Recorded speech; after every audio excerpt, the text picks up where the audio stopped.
আসসালামু আলাইকুম everyone, welcome back to my channel. আবারও চলে আসলাম আপনাদের মাঝে একটা সবজি রেসিপি নিয়ে। এটা চাইনিজ সবজি, তো অনেকেই জানে আর অনেকে জানে না এটা কিভাবে রান্না করতে হবে আর ঘরে থাকা উপকরণ দিয়েই রান্না করা যাবে, সেরকম একটা সবজি নিয়ে এসেছি। আর এখানে নিয়েছি আমি একটা চাল কুমড়া বা জালি কুমড়া যেটাই বলেন। আর এটা ভালোভাবে ধুয়ে নিয়েছি। প্রত্যেকে ধুয়ে নিয়ে আমি হালকা করে এখানে খোসাটা ফেলে দিতে হবে, ছিলা যাবে না, উপরের খোসাটা হালকা করে ফেলতে হবে, না হলে সবুজ ভাবটা চলে যাবে। আর আমি যতটুকু নিয়ে আমি ততটুকুই ছিলে নিয়েছি। আর উপরে যে বিচিটা ফেলে দিতে হবে, বিচিটা ফেলে দিয়ে ছোট ছোট পিস করে কেটে নিব। আর আপু ভাইয়ারা এই পর্যায়ে যদি একটা লাইক না দিয়ে থাকেন, প্লিজ একটা লাইক দিয়ে দিন, লাইক দিয়ে ভিডিওটা কন্টিনিউ করে নিন। আর এই জালি কুমড়াটা কাটা হয়ে গিয়েছে, আর আমি অফ ক্যামেরায় কেটে নিয়েছি বটি দিয়ে, আমি ছুরি দিয়ে ভালোভাবে কাটতে পারি না। আর পেঁপে কেটে নিয়েছি গাজর, আরও দুইটা সবজি আছে। আর এখানে দিয়ে দিব টমেটো, এখানে ক্যাপসিকাম দিতে পারেন, আমি ক্যাপসিকাম না দিয়ে ক্যাপসিকামের পরিবর্তে টমেটোর বিচিটা ফেলে দিয়ে টমেটোটা নিয়েছি। আর পানিটা গরম করতে দিয়েছিলাম। আর এখানে জালি কুমড়া আর পেঁপে আর গাজরটা সিদ্ধ করে নিব। আর এটা দিলাম, আর আধা চামচের মতো খাবার ছোটা দিলাম। আর খাবার ছোটাটা দিলে তাড়াতাড়ি সিদ্ধ হয়ে যাবে আর কালারটা চেঞ্জ হবে না, সবুজ কালারটাই থাকবে, তার জন্য দিয়ে দিলাম অল্প সময়ের জন্য সিদ্ধ করার জন্য। আর যদি বেশি সময় সিদ্ধ করা হয় তাহলে কিন্তু এর কালারটা চলে যাবে। আর আমার কিন্তু এটা সিদ্ধ হয়ে গিয়েছে, এখন উঠিয়ে নিব। আরও দুইটা সবজি আছে, ওই সবজি দুইটা আবার আলাদাভাবে সিদ্ধ করে নিব, কারণ আগে যে সবজি সিদ্ধ করেছি সেটার পানিটা ফেলে দিয়েছিলাম, আর এই সবজির পানিটা ফেলবো না, এই সবজির পানিটা আমি কাজে লাগাবো, তার জন্য এটা আলাদা আমি করেছি। আর ওটা আলাদা সিদ্ধ করার কারণ হলো ওইটা আপনার যে জালি কুমড়া আছে আর পেঁপে আছে ওটার একটা গন্ধ আছে, গন্ধটার জন্য আর কি আমি আলাদাভাবে সিদ্ধ করেছিলাম, না হলে গন্ধ বের হবে, তার জন্য। আর পানিটা ফেলে দিয়েছি। আর এখন যে সবজিটা নিয়েছি সবজির পানিটা আমি রেখে দিয়েছি।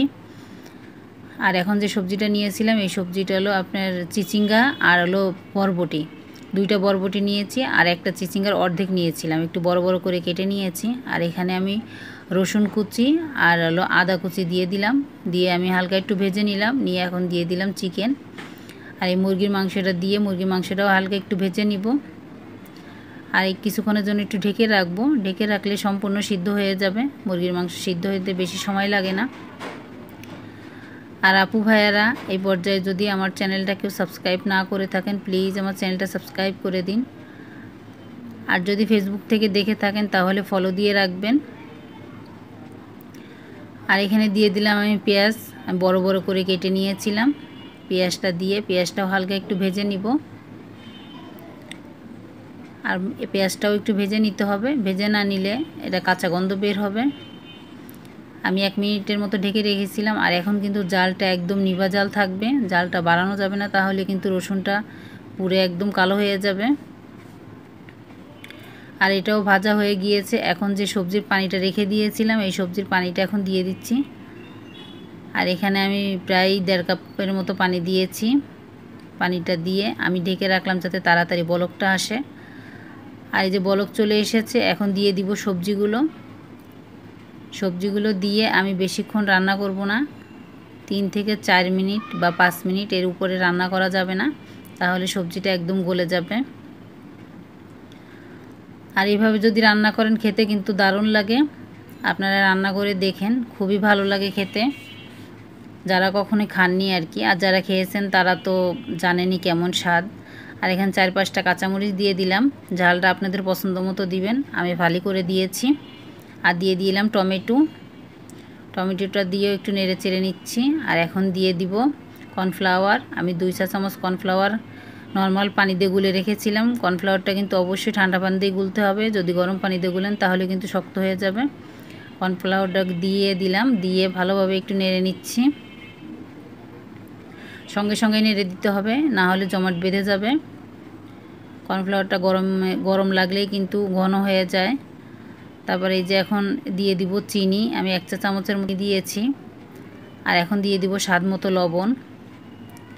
লবণটা দিয়ে আবার একটু নেড়ে চেড়ে নিব।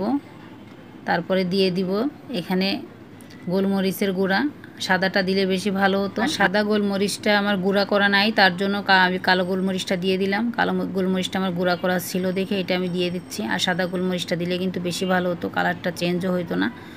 আর লবণটা একটু কম হয়েছিল, তাই লবণটাও আমি একটু দিয়ে দিলাম। দিয়ে এখানে কিন্তু আপনারা সস ব্যবহার করতে পারেন, সয়া সস এগুলো ব্যবহার করতে পারেন, কিন্তু আমি ব্যবহার করি না। আমার ঘরে আছে কিন্তু আমি করি নাই ব্যবহার আর কি, কালারটা চেঞ্জ হয়ে যাবে দেখে আর কি ব্যবহার করি নাই। আর রান্নাটা হয়ে গিয়েছে দেখুন, মাশাআল্লাহ কত সুন্দর লাগতেছে দেখতে।